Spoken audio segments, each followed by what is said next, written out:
রাত ৯টা। রাতের খাবার খেয়ে রুমে এসে জামা কাপড় ঢুকাচ্ছে লাগেজে রুয়াত। সাফায়েত এখনও বসার ঘরে। রুয়াত নিজের প্রয়োজনীয় জামা কাপড় ও কসমেটিক্স ভরে এক সাইড সাফায়েতের জামা কাপড়ের জন্য ফাঁকা রাখে। সাফায়েত রুমে আসলে তার থেকে জেনে কাপড় ভরবে, তাই আপাতত লাগেজটা সাইডে রেখে ড্রেসিং টেবিলের উপর থেকে হেয়ার ব্যান্ড নিয়ে চুলগুলো আটকে নিল। তারপর বিছানায় ছড়িয়ে ছিটিয়ে থাকা অপ্রয়োজনীয় জামাকাপড় আলমারিতে ভরে রাখল। বেলকুনির দিকে চোখ যেতে রুয়াতের চোখ আটকে যায় থালার মতো ইয়া বড় চাঁদে। পরিপূর্ণ চাঁদ, চাঁদের আলো রুম অবধি চলে আসছে। আজ জ্যোৎস্না রাত, চারিপাশে চাঁদের আলোয় আলোকিত হয়ে আছে গোটা দেশ। রুয়াত বেলকুনিতে আসলো। পৃথিবীর সব সুন্দরের ভেতর তুমি এক সুন্দর চাঁদ। তোমার সুন্দরতাও তোমার কলঙ্ককে ছেয়ে গেছে, তাই তো যখন কেউ তোমায় মুগ্ধ হয়ে দেখে সে তোমার কলঙ্ককে ভুলে যায়। পেছন থেকে দরজা বন্ধ করার শব্দে রুয়াত পেছনে ফিরে। সাফায়েত এসেছে রুমে, তার দিকে এগিয়ে আসছে। পাশে দাঁড়িয়েই বলে, এখানে দাঁড়িয়ে কেন? রুয়াত শ্বাস টেনে বলে, একটু চন্দ্রর সাথে বিলাস করছি, চন্দ্রবিলাস। আসলে আমি মিঙ্গেল হয়েও সিঙ্গেল, তো সেজন্য। সাফায়েত বাঁকা চোখে তাকালো। আমাকে ডাক বা মেসেজ দিতে, বিলাসী সঙ্গী হতাম। মাথায় আসেনি তো। সেই দোষ কি আমার? অবশ্যই আপনার। এই সেম কাজটা তো আপনার করা উচিত। আপনি ব্যালকনিতে বসে অপেক্ষা করবেন আমার, আমি নিচে রান্নাঘরে কাজ করব। আপনি অপেক্ষা করতে করতে অধৈর্য হয়ে যাবেন, তারপর ফোন দেবেন, আর তা না হলে ডেকে নিয়ে এসে চন্দ্রবিলাস করাবেন। জানেন, আমার একটা ড্রিম আছে। কি? এমন এক রাতে হয় পাহাড়ের চূড়ায়, আর না হলে নীরব শান্ত নদীর পাড়ে প্রিয় মানুষের সাথে রাতের নিস্তব্ধতাকে অনুভব করব, যেখানে শব্দ বলতে তার আর আমার নিঃশ্বাসের শব্দ ছাড়া আর কোনো কিছুই শোনা যাবে না। সাফায়েত হাসল রুয়াতের অগোচরে। তারপর রুয়াতের মাথায় গাঁটটা মেরে বলে, রাত অনেক হলো, ঘুমাতে এসো, কাল সকাল সকাল বের হতে হবে তো। রুয়াত রুমে ঠুকতে ঠুকতে বলে, ঘুমানোর আগে বলুন আপনার কোন জামা কাপড়গুলো লাগেজ ভরতে হবে, আমি ভরে রাখবো। আলমারিটা খুলো, দেখো হোয়াইট শার্ট, ব্লু শার্ট আর ব্ল্যাক শার্ট আছে, ওই দুটো দাও। আর টি শার্ট নাও 3টে, আর প্যান্ট ট্রাউজার। রুয়াত কথা মতো সেগুলো ভরে নিল লাগেজে। সাফায়েত ততক্ষণে বিছানায় গিয়ে শুয়ে পড়েছে। রুয়াতের কাজ শেষ হওয়া দেখে সাফায়েত বলে, লাইটটা বন্ধ করে চুপচাপ শুয়ে পড়ো পাশে। রুয়াত লাইট নিভিয়ে সাফায়েতের পাশে এসে শুয়ে পড়ল। জানালা ভেদ করে চাঁদের আলো তাদের বিছানায় গড়াগড়ি খাচ্ছে। সাফায়েত তাকালো রুয়াতের মুখের দিকে। চাঁদের আলো পড়ায় চকচক করছে মুখটা। রুয়াত সাফায়েতকে নিজের দিকে তাকিয়ে থাকতে দেখে বলে ওঠে, কি দেখেন এভাবে তাকিয়ে? সাফায়েত ঘোর লাগা কণ্ঠে বলল, পৃথিবীতে থাকা আরেক চাঁদকে।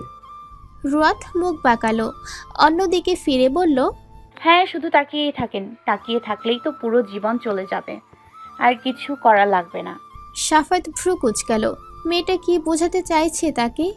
তাই ঠোঁট কামড়ে জবাব দিল, কিছু করার কথা ছিল। রুয়াত মাথা ঘোরালো। কিছু করার কথা ছিল না বুঝি? বুঝিয়ে বলো। টিচারকে, আপনি না আমি? আমি? তাতে কি? তো ভালো, জানার বোঝার কথা কার? তোমার? হ্যাঁ হ্যাঁ ভাই, আমারই বোঝার কথা যে আপনি তো কাঠখোট্টা মানুষ। এসব আপনার মাথায় ঢুকলেও মুখ ফুটে স্বীকার করবেন না। ঘুরে ফিরে আমার মুখ থেকেই ডিটেলস সহ শুনতে চাইবেন। রুয়াত রেগে বলল কথাগুলো। লোকটা কি বুঝে না নাকি? সাফায়েত হাসল রুয়াতের রাগে মুখশ্রী দেখে। কিছুটা সময় চুপ থেকে রুয়াতের বাহু টেনে কাছে আনলো। রুয়াত চমকে উঠল। মাথাটা এসে সাফায়েতের বুকে ঠেকেছে। রুয়াতের নিঃশ্বাস ভারী হয়ে আসলো, বুক ধরফর করছে। রুয়াত ছুটাছুটি করলো দূরে আসার জন্য। সাফায়েত শক্ত করে চেপে ধরল। ছোটাছুটি কেন করছো? একটু আগেই তো এটার ইঙ্গিত দিচ্ছিলে। তাই বলে এভাবে চেপে ধরবেন? কই চেপে ধরলাম? আমি তো এখনো কিছু চেপে ধরিনি। রুয়াত রাগান্বিত হয়ে তাকালো। সাফায়েত ইনোসেন্ট ফেস নিয়ে তাকিয়ে আছে।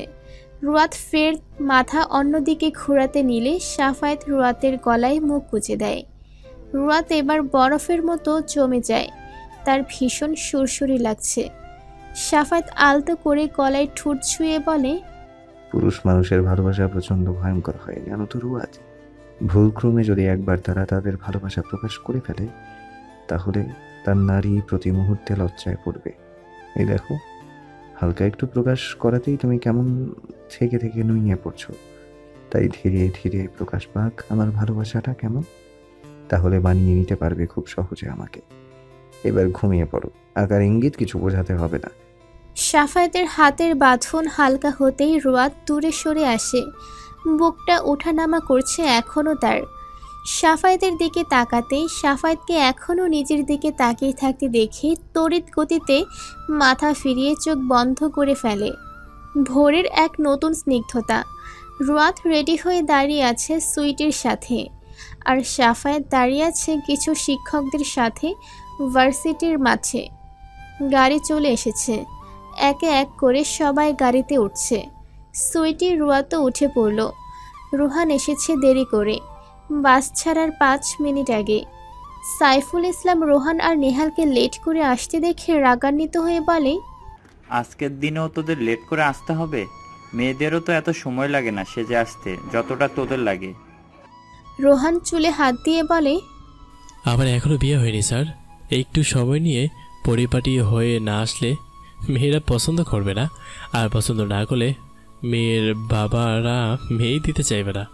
হ্যাঁ, তোমার মতো রাজনীতি করা ছেলেকে মেয়ের বাবা মেয়ে দেওয়ার জন্য তো বসে আছে। রাজনীতি করি দেখে ইনসাল্ট করছেন? গায়ে লাগে না করলেও।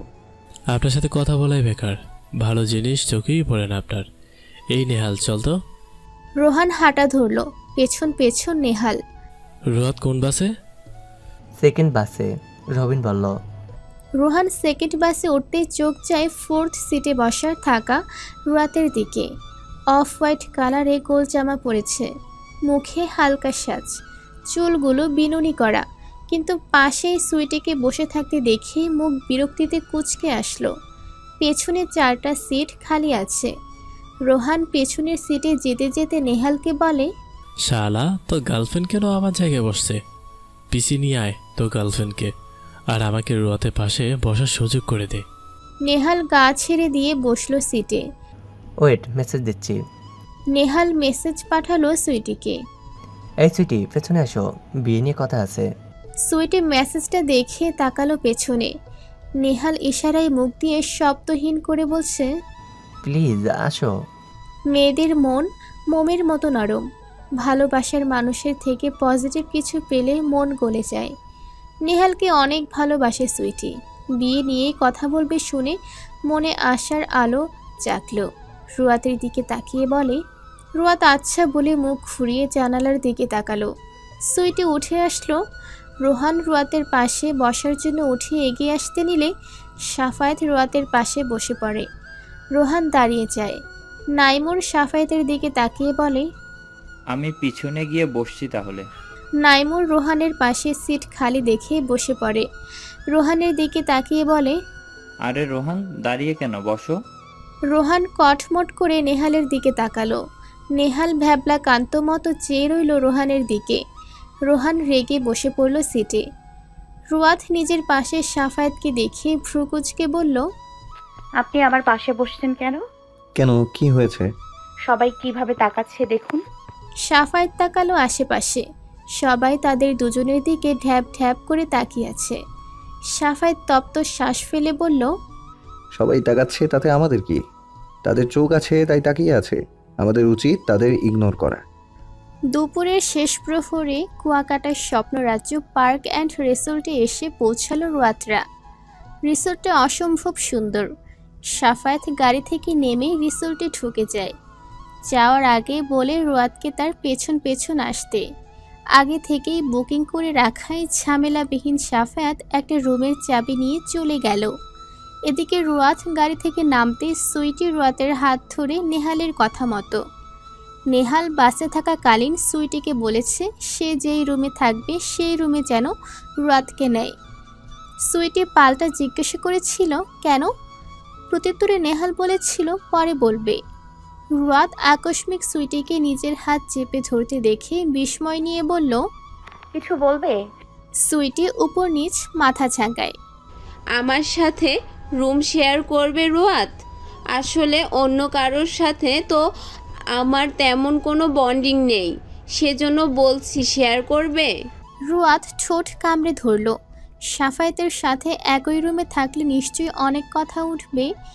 যেহেতু কেউ জানে না তারা স্বামী স্ত্রী, তার চেয়ে বরং সুইটির সাথেই রুম শেয়ার করা অধিক ভালো হবে মনে করল রুয়াত। মুচকি হেসে বলল, শিওর। সুইটি রুয়াতকে নিয়ে রুমে চলে গেল। এদিকে সাফায়েত রুমে এসে শার্টের উপরের দুটো বোতাম খুলে বিছানায় হাত পা মিলে শুয়ে পড়ে। এসির পাওয়ারটা বাড়িয়ে দেয়। চোখ বন্ধ করে কিছু মুহূর্ত চলে যেতেই রুয়াতকে এখনও আসতে না দেখে শোয়া থেকে উঠে বসল। রুমের দরজা খুলে একটু মাথা বের করে করিডরটা দেখে নিল। রুয়াতের ছায়াকেও দেখা যাচ্ছে না। সাফায়েত দরজা বন্ধ করল। পকেট থেকে ফোন বের করে রুয়াতের নম্বরে কল লাগালো। রুয়াত রুমে এসেই ওয়াশরুমে যায় ফ্রেশ হতে। ফোনটা বিছানায়। সুইটি রুয়াতের ফোনটা বাজতে দেখে রুয়াতকে ডেকে বলে, রুয়াত, তোমার ফোন বাজছে। রুয়াত ওয়াশরুমের দরজা খুলে হাত বাড়িয়ে দিয়ে বলে, ফোনটা ধরিয়ে দাও তো সুইটি। সুইটি ফোনটা ধরিয়ে দেয় রুয়াতের হাতে। রুয়াত দরজা বন্ধ করে দেয়। ফোনটা রিসিভ করে কানে নিতেই ওপাশ থেকে সাফায়েত গম্ভীর কণ্ঠে বলে, কি ব্যাপার, এখনো রুমে আসছো না কেন? আমি সুইটির সাথে আছি, এখন ওয়াশরুমে। আমি যে বললাম আমার সাথে আসতে। ভেবে দেখুন, আপনি আমি একসাথে থাকলে কথা উঠবে, সিন ক্রিয়েট হবে। কেউ তো জানে না আমরা স্বামী স্ত্রী। কেউ আস্ক করলে জানিয়ে দিব। থাকি না এই রুমে, ঝামেলা করার কি দরকার? আমার জামা কাপড় সব তোমার লাগেজে, আমি ফ্রেশ হব কি করে? একটু অপেক্ষা করুন, আমি নিয়ে আসছি। সাফায়েত বিরক্ত হয়ে ফোন কেটে দেয়। রুয়াত তাড়াতাড়ি করে ওয়াশরুম থেকে বের হয়।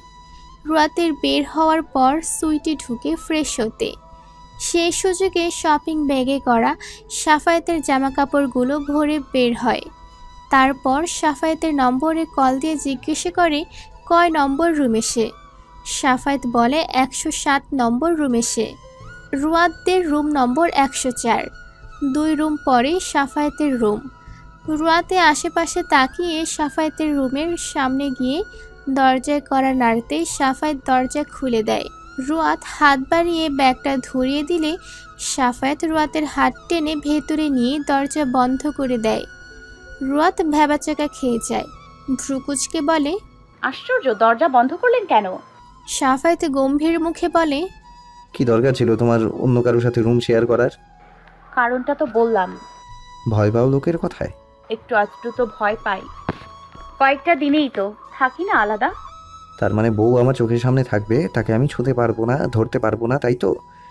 অচেনার মতো বিহেভ করতে হবে? আমাদের সম্পর্কটা কি আদৌ সেই পর্যায়ে গেছে? কাছে থাকি আর দূরে থাকি, তাতে কি? সাফায়েত টি শার্ট আর ট্রাউজার নিয়ে শক্ত মুখে বলল, আসতে পারো এখন। আলাদা থাকছো ভালো কথা, আমি যখন ডাক দিব সাথে সাথে তখন যেন আমার কাছে আসা চাই। সাফায়েত ওয়াশরুমে চলে যেতেই রুয়াত বেরিয়ে আসে। সুইটি ওয়াশরুম থেকে বের হয়ে রুয়াতকে রুমে ঢুকতে দেখে মাথা মুছতে মুছতে বলে, কোথায় গিয়েছিলে রুয়াত? একটু বাইরে। খাওনি নিশ্চয়? হুম। চলো খেয়ে আসি, পেটে ইঁদুরগুলো ছুটাছুটি করছে। সুইটি রুয়াতকে নিয়ে খাবার খেতে আসলো। সুইটি রুয়াতের পরের রুম 105-এ উঠেছে নেহাল রোহান প্ল্যানিং করেই। সুইটি রুম থেকে বের হবার আগে নেহালকে বলে সে খেতে যাচ্ছে, নেহাল যেন আসে। নেহাল মেসেজটা দেখে রোহানকে নিয়ে বের হয় রুম থেকে। প্রায় স্টুডেন্ট চলে এসেছে দুপুরের খাবারটা এই অবেলায় খেতে। টিচার্সদের টেবিল আলাদা। সুইটি রুয়াত যেই টেবিলে বসেছে খেতে সেই টেবিলেই মুখোমুখি বসেছে নেহাল রোহান। সাফায়েত ওয়াশরুম থেকে বের হবার পর ভেবেছিল রুয়াত থাকবে রুমে, দেন একসাথে আসবে খেতে, কিন্তু এখন খেতে এসে দেখে রুয়াত অলরেডি বসে পড়েছে। সাফায়েত আর চোখে একবার তাকিয়ে নাইমুরের পাশে বসে। নাইমুর রুয়াতের দিকে একবার তাকিয়ে বলে, আলাদা যে? ম্যাডামের ইচ্ছে সেজন্য। ভালোই হয়েছে, এই সময়ে না জানানোই ভালো, বিষয়টা অন্যদিকে চলে যাবে। সাফায়েত নাইমুরের কথায় কান না দিয়ে খাওয়ায় মনোযোগ দিল। রুয়াত সাফায়াতকে আসতে দেখে স্বস্তি পেল। খাবার সামনে নিয়ে বসেছিল, অপেক্ষা করছিল সাফায়াতের আসার। সাফায়াতকে খেতে